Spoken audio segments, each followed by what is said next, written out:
യുവാക്കളുടെ ജ്വലിക്കുന്ന മനസ്സാണ് ഒരു രാജ്യത്തിന്റെ ഏറ്റവും വലിയ ശക്തി.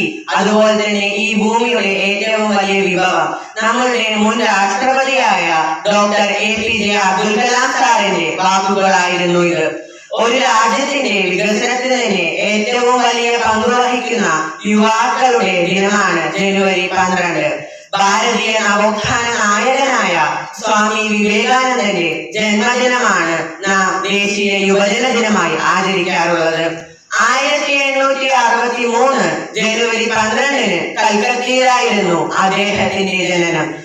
ഒരു രാജ്യത്തിന്റെ ഭരണപരമായും രാഷ്ട്രപരമായുള്ള വികസനത്തിന് ഏറ്റവും വലിയ പങ്ക് യുവാക്കൾക്കാണെന്ന തിരിച്ചറിവിന് അടിസ്ഥാനത്തിലാണ് എല്ലാ വർഷവും നാം ജനുവരി 12 യുവജന ദിനമായി ആചരിക്കാനുള്ള കാരണം.